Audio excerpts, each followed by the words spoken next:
라디오 힐링 요가 시간입니다. 오늘은 도덕경에 대해서 함께 좀 책 읽듯이 그렇게 좀 정리해보는 시간을 가져보면 어떨까 해서 준비했는데요. 도덕경은 우선 노자가 지은 것으로 알려져 있죠. 도가의 대표적인 경전이기도 한데요. 그 내용의 전체적인 그 맥락을 보면 자연에 순응하는 그런 무위의 삶을 살아가는 그런 내용에 대해서 쭉 정리한 내용이죠. 우리가 일반적으로 알고 있는 도덕경은요, 삼국시대 말기에 왕필이 정리한 것이라고 합니다. 그래서 이것을 왕필본이라고도 하고 통용본 이렇게 부른다고 하니까요. 도덕경 이러면은 이 세 가지 이름이 다 똑같이 그렇게 불려질 수 있구나 이렇게 좀 봐도 좋을 것 같아요. 그러니까 이거에 대한 내용만 한 20장이 넘더라고요. 뭐 백서본부터 시작해서 쫙 나와 있는데 어떤 본이 중요하냐보다는 내용이 더 중요하지 않을까 싶어서요. 우선 좀 정리해 봤고요. 여기에서 좀 제일 와닿는 얘기가 물같이 살면 된다 하는 말씀이 아닌가 싶어서 물에 대해서 좀 정리를 해봤는데요. 그러니까 물에 대한 특성 때문에 물같이만 살면 삶은 문제가 없다라고 말씀하고 계십니다. 그러니까 물은 첫 번째는 모두가 싫어하는 그런 아래로만 흐르고요. 누구나 다 명예를 바라고 높은 곳으로 향하기를 그렇게 원하지요. 근데 물은 그 반대를 향하기 때문에 문제가 없고요.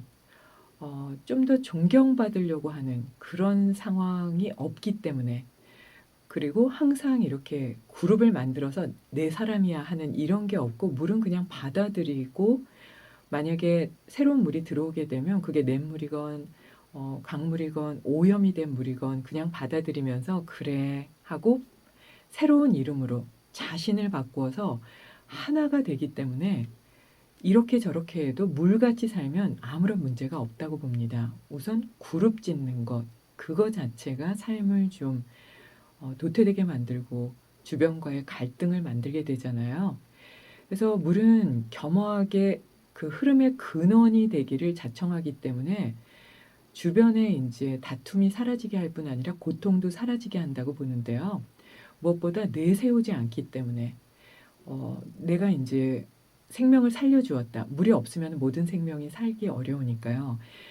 생명을 살려주었어 라고 하거나 아니면 물은 더러운 오물을 다 닦아주죠. 그리고 또 그 더러운 물조차도 받아들이는데요. 봤지? 난 더러운 거 이렇게 닦아줘. 그리고 또 그 물도 받아주잖아. 이런 내세움이 없다고 해요. 그러니까 물처럼 살면 그냥 몇 마디만 해도 물처럼만 살면 정말 문제가 없겠다 이렇게 생각하게 되는데요.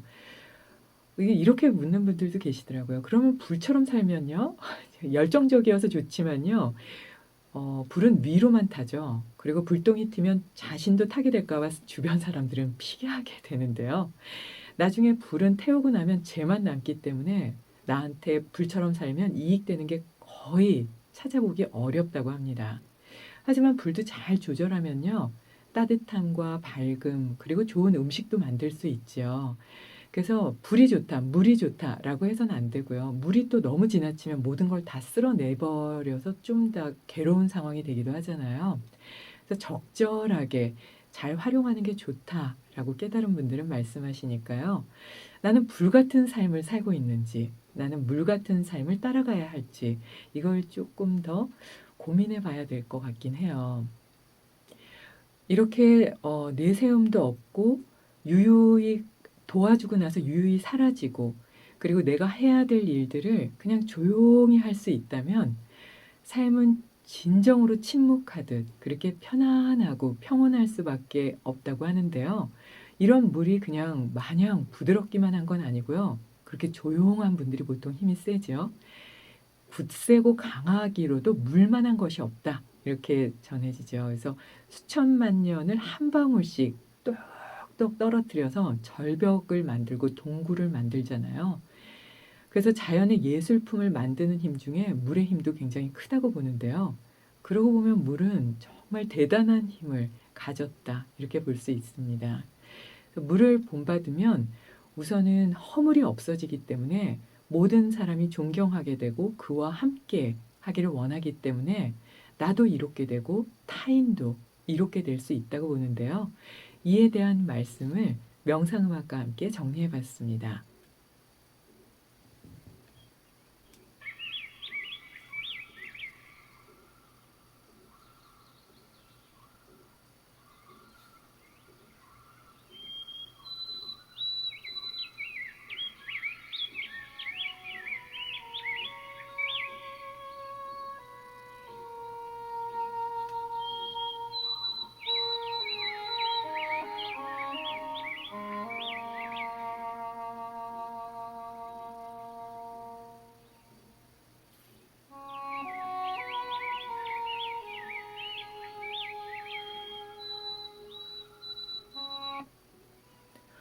도덕경에서 전하는 것처럼 물은 모두가 싫어하는 아래로만 흘러서 겸허하게 자연의 흐름의 근원이 되기를 자청하는 것처럼 그렇게 겸허한 사람이 되면 주변의 문제나 다툼이 사라지게 된다고 봅니다.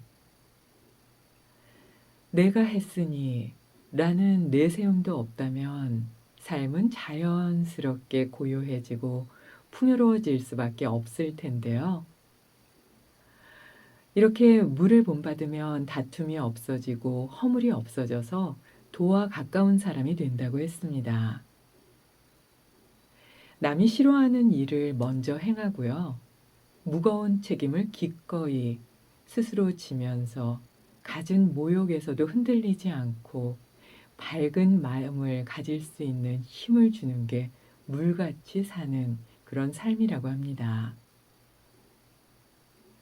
그리고 자신이 능력이 되는 데까지 타인을 위해서 열심히 일하면서도 명예나 이득을 탐내지 않을 때 사람들은 그를 좋아하고 존경하며 도와 같은 사람이라고 생각하게 된다고 보는데요. 삶이 거치고 힘들어질 때, 그리고 외롭다고 느껴질 때는 혹시 물의 흐름에 거스르는 말이나 행동을 행한 것은 없는지 한번 점검해 봐야 될 것 같습니다. 그리고 물과 같은 말과 행동으로 삶을 사랑의 향기로 가득 채워보시면 어떨까 합니다.